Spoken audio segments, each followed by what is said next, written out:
Lucette Gourlin. Son mari Richard est mort il y a 1 an. Il souffrait de 3 cancers, 1 à la langue, 2 aux poumons. Il avait 49 ans. Jusqu'au bout, il a été un gros fumeur. J'ai vu mon mari, en sortant du bloc opératoire, mimer le geste de fumer. Écoutez, il n'était pas réveillé, puisqu'il venait de subir 10h30 d'intervention. Je n'étais pas toute seule, il y avait les infirmières, il y avait mon beau-frère, il y avait l'anesthésiste. Ils l'ont vu de leurs yeux, il mimait le geste de fumer. Il n'a pas fait un autre geste, il a fait comme s'il tenait une cigarette entre ses doigts et... Richard a fumé pendant 33 ans. Lucette a assisté, impuissante, à la déchéance physique de son mari. Ça, c'est lui quand il était jeune. C'était vraiment un très beau garçon, comme vous pouvez le constater. Il avait 18 ans. Richard avait commencé à fumer à l'âge de 13 ans. À 30 ans, il est à 2,5 paquets de cigarettes par jour.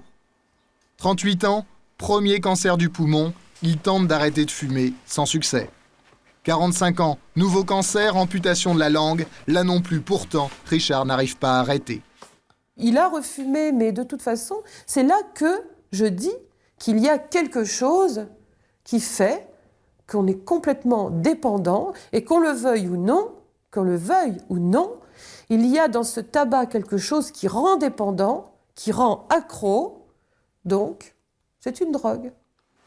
Il y a 3 ans, Lucette et son mari ont donc décidé d'attaquer la Ceita, le fabricant des Gauloises sans filtre. C'est la marque que Richard a fumé toute sa vie. Qu'est-ce que vous reprochez à la Ceita ? D'avoir caché, d'avoir dissimulé la dépendance du tabagisme. La nicotine rend dépendant, on ne l'a jamais dit ça. Ils n'ont jamais dit ça, que la nicotine rendait dépendant. Ils ont quand même bien magouillé avec ça. Donc vous estimez que c'est le manque d'information de la Ceita qui les rend coupables ? Mais bien sûr. Lucette Gourlin demande près de 3 millions de francs de dommages et intérêts aux fabricants français.